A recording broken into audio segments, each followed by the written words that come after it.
Okay, class. Okay, this lecture, we're going to look at the early Helladic and return to the early Minoan cultures and finish up the early Bronze Age. Uh, Now, keep in mind that the Helladic is the mainland.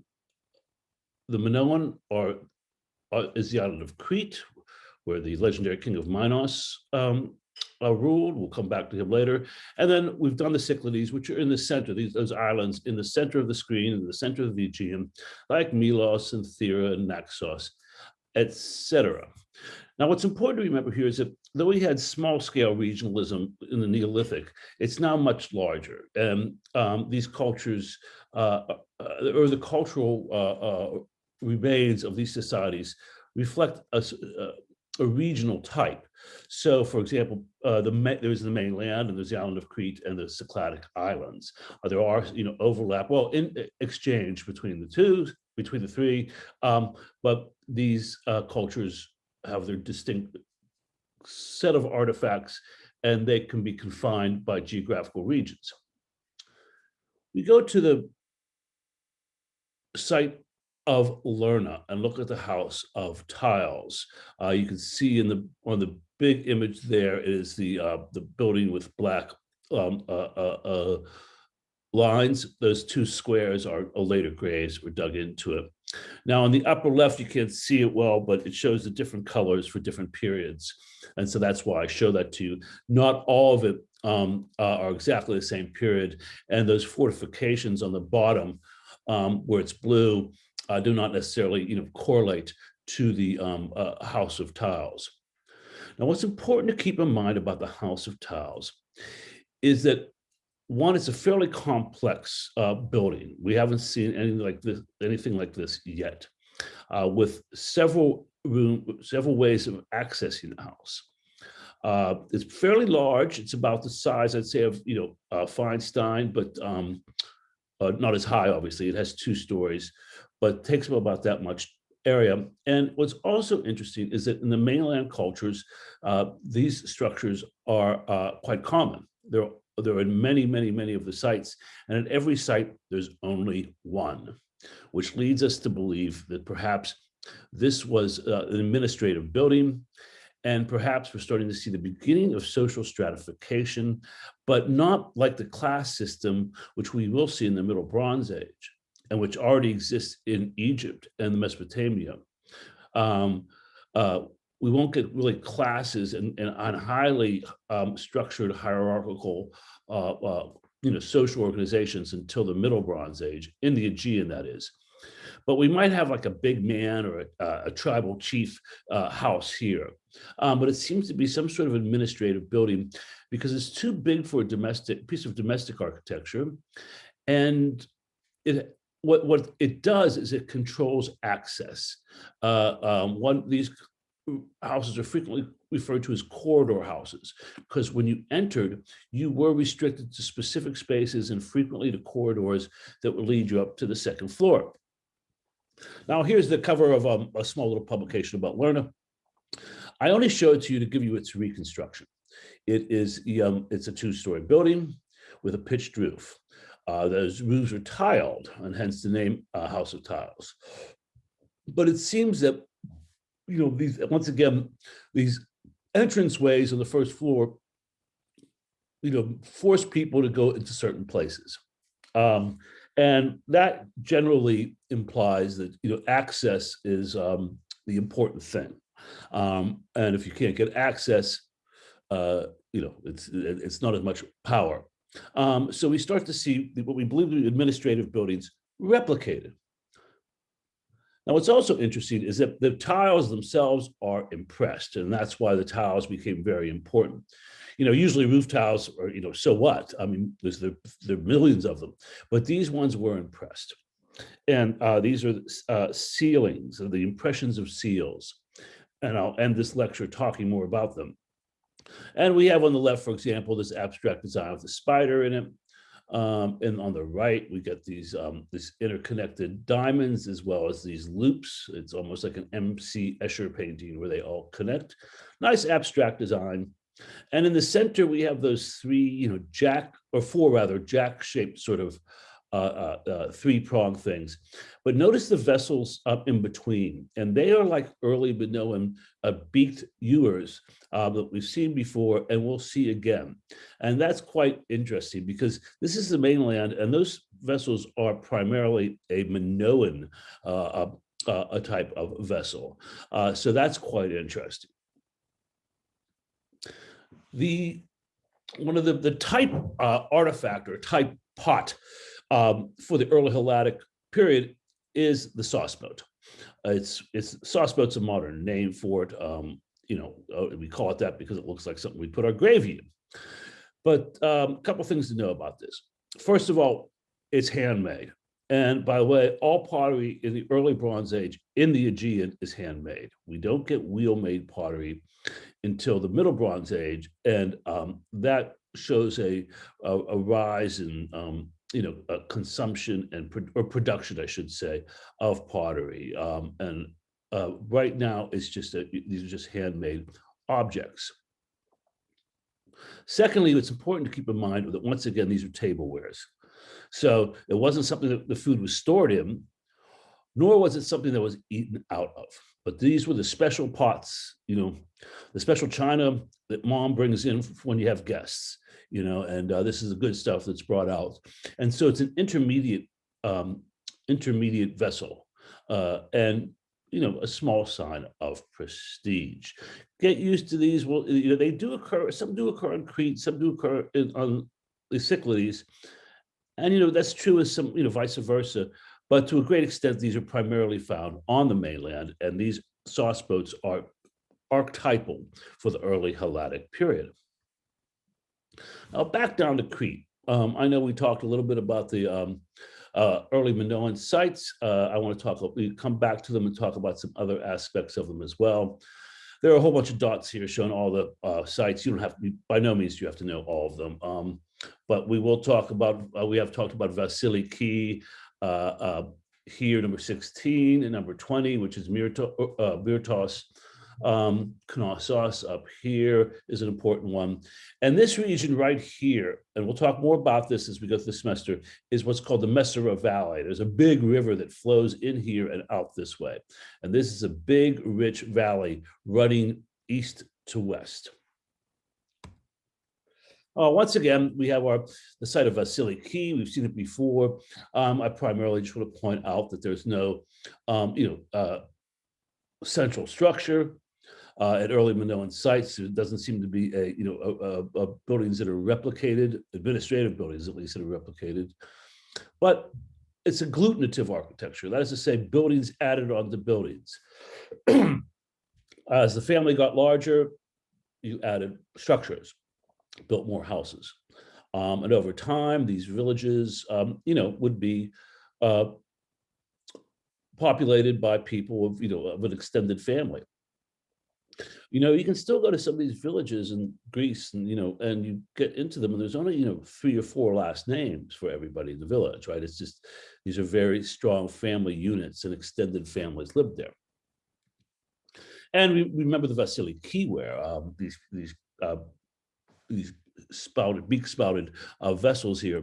Once again, for pouring, the blotchiness is related to the fact that these were all fired in a group. So it's difficult to fire pottery. You have to bring it up to a high temperature and you have to maintain that temperature very steadily. So you don't, just want to fire one vessel, you fire a whole bunch of them. And so you pile them up, you wait till the clay's leather hard and you pile them up and then fire them. And where they were sort of touching or blocking each other, it's black. And the red is where they oxidized, so air was getting to them. It's very sort of psychedelic looking. No two are exactly alike, and it's sort of fun pottery. It's nice looking pottery, and pay attention especially to the bottom one here. That shape. We see that shape again. And the Vasiliki ware is shown here on the left, the Kumasa ware on the right. is the same shape primarily, but a different decoration. And this is most popular Kumasa in central Crete, Vasiliki, Eastern Crete. To the Kumasa on the right, it always has these vertical lines on the body coming down to join together at the base, and then horizontal lines along the neck and mouth. I know a guy who's a specialist on this pottery, and he says there's only about 21, 22 shapes in this period. And they just repeat themselves a lot as far as decoration and shape and design. And so, all he needs is one of these little fragments here, and he can tell you what sort of vessel it was, etc. It's very impressive. Now, one other thing I wanted to show you, really exciting, is from the site of Zakra, which is far east, is this little pyxis made of stone. It's probably about 6 inches across diameter. The holes there on the bottom of the image and on the top, those 2 holes would have aligned with holes on the base, as we can see in the bottom left, and you could tie the vessel shut. It contained, precious goods, we believe, but small amounts of them, and perhaps some cosmetics. And it has a nice sort of abstract linear design over the top, but then the handle is made out of a recumbent dog. And we're starting to get some more, figural shapes, more figural shapes in the Bronze Age as compared to the previous period. Its legs shoot out to its right side, sort of flat, as do its front paws. But we get the idea. And what's interesting about this is there's an identical one from the site of Moklos, which is about, 60, 70 kilometers away by the way the crow flies. When you drive it, it's a good, hour. And they're identical. So we seem to have a craft specialist who made these specific types of stone vessels, and they were traded. And we're going to see more and more of that as we move through history. Back to our pottery. Once again, I just want to show you that there's some regional types here. The barbantine and the dark on light in the top left, top right is what's called barbantine. Bottom is Ios and Nufrios. Those are just regional types on the island. What's interesting about the one on the bottom left is it doesn't have a flat base, so it's hard to know how it sat. There must have been something propping it up. But once again, these shapes are repeating themselves, these pouring vessels, something that everybody has, but potters decorate them differently depending on where they live. And I guess it's sort of a sign of who made them. What's fun about those vessels is there is the site of Myrtos on the southeast coast of Crete. And it has this very broad-shaped female figurine. It's not huge, but very broad. We see the pubic triangle painted onto it, as well as the small breasts. The square grids on the right and the left might indicate a clothing of some sort. We see on the neck some lines, perhaps a necklace, and then a very sort of, plain face, right? It's not very elaborate in detail, just enough ideas to get the idea of a face across, basically. But look at the vessel it's carrying. It's one of our Kumasa type pouring jugs, just like I showed you a few slides ago. And so this woman is carrying it. Perhaps she's gone to get water. I don't know. And so it's a charming piece showing, just how the vessel was carried around. And it's interesting that the exact design of the vessel is being copied.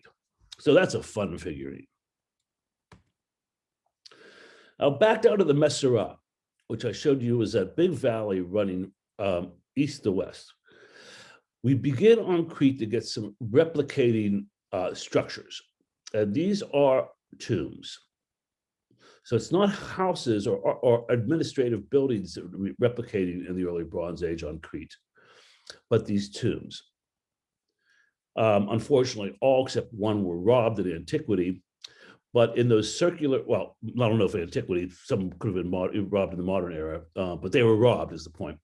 But it's what's interesting is around the interior ring, there, the tomb robbers didn't find sort of jewelry and things like that, which were tucked into the corners.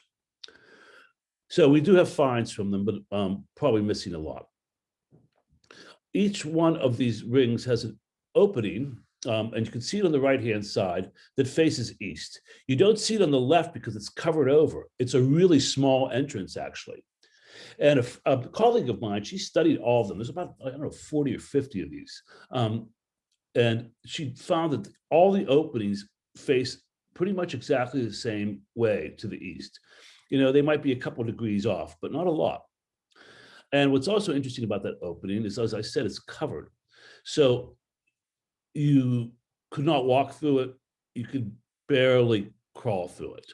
But what you could do was drag a body into it, a corpse. And so we believe that these rooms to the right at the entrance might have been for, letting the corpse sit until everything decayed. And then, push the skeletons into the circular ossuary area. So just to sort of explain some things to you, there's an ossuary, a place that holds the bones.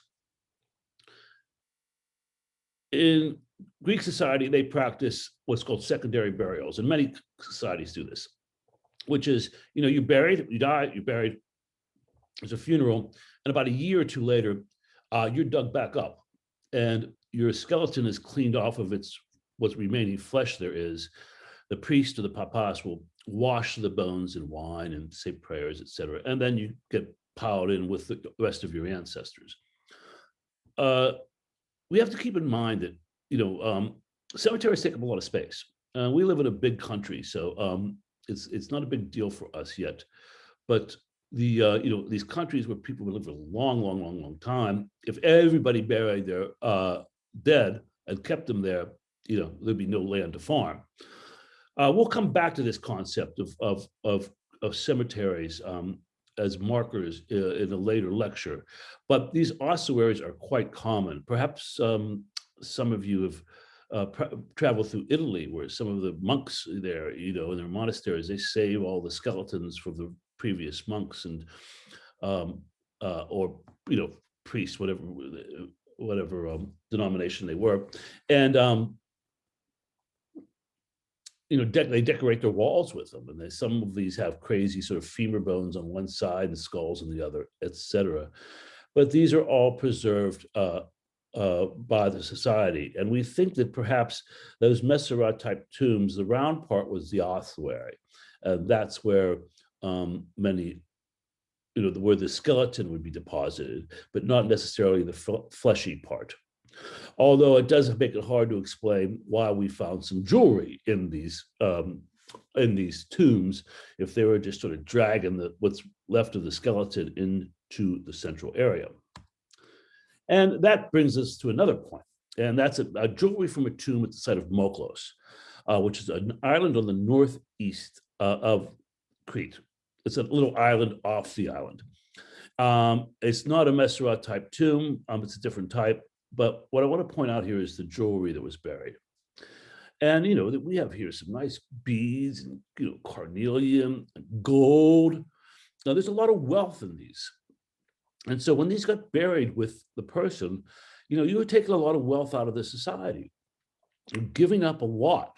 And so these people must have been of high status, or at least, highly regarded by those that buried them. I want to point out two other things. On the bottom necklace, you see that sort of bull or cow's head hanging down the center. That's what's called a bucranium. And a bucranium, think cranium, but with a BU in front of it, meaning a bull's, a cattle skull. These will become very common in Minoan art. It'll become a sign of what it is to be a Minoan almost, these bulls. A very popular icon in their art. we will see it quite a lot. And I just want to point out that bulls, cattle do not naturally occur on Crete. They have to be brought there by boat, and one could imagine it'd be difficult to get them by boat, and they'd be worth a lot of money. Now, the second one from the bottom, in the middle, you see that green round thing. Well, that's what's called a cylinder seal. And I'm going to talk about seals a bit more right now and then pick up with them throughout the semester. And what's interesting about this type of seal, the cylinder shape with a hole down the center, is that they're a Near Eastern type of seal. So here, see one on the right. It's not the same as the one in this necklace, but in the Near East, you can roll them, and they show a little story there, a little narrative. And that's just a type that was only used in the Near East and not in the Aegean. And a couple of things I want you to know. Okay, there's the seal on the left, and that impression is called a sealing, sealing. And these are very important. And we're going to talk a lot about these because these are basically important for administrative purposes as well as self-identification. So on the left, on the bottom, we see signet rings, right? A ring that could be, put on your finger and then used to stamp. On the top, we have some that are made out of faience, that's sort of replicating what's used in Egypt to a broad extent.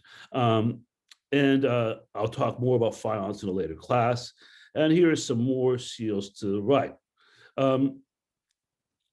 They primarily have abstract designs on them. And also, they're all different. And it's important that they all be different because they're a way to personally identify yourself. And we will see that people wear their seals as necklaces and bracelets, etc.